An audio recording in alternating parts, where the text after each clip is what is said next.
In this video, I'm going to show you a quick hack that I now use to create my rose heads. I'm going to start where I see all my FP slip stitches that kind of create the inner petals, and then we're going to roll out to the outer petals.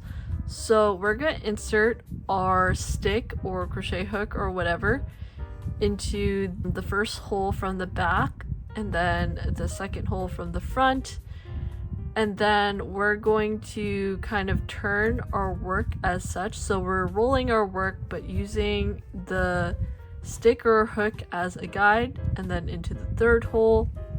So this forms our inner petals, and then as I roll further, I'm going to loosen up a little bit, but of course you can make it as tight as you want. So I'm going to skip this one right here, and then go to this next one, and then skip another to insert into this hole. And as you can see, the stick kind of helps you maintain even tension and will make it easier to sew at the end. So here I'm going to start skipping 2 at a time, and we just reached our outer petals.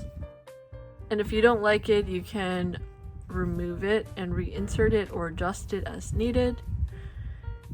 Okay, we're skipping 3 here and inserting this into the last hoop. So at this point you can kind of adjust, squish, and make sure that it looks to your liking. So now you want to grab a tapestry needle. You're just going to whip stitch this outer petal to these petals right here to secure that in place.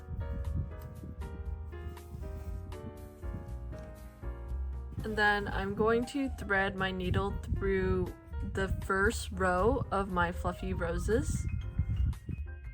So going all the way across. You can see that I left my other tail hanging here. We'll use that to tie it off when we finish. And then we're going to go through the middle again.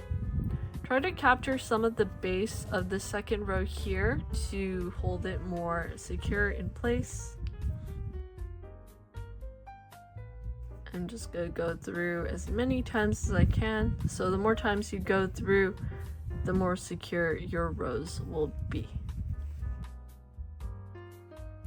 We can check by removing the hook real quick. And yeah, so if you sew further up, then you can secure this to the rest of your petals as much as you'd like. I'm gonna leave these out so that they can kind of fan out more, and then we'll just tie our ends in place.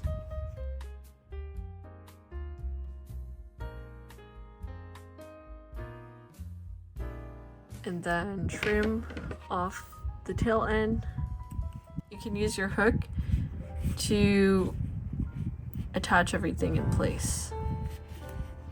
So that's the benefit of using a crochet hook to roll up your rows. You have the hook right there with you.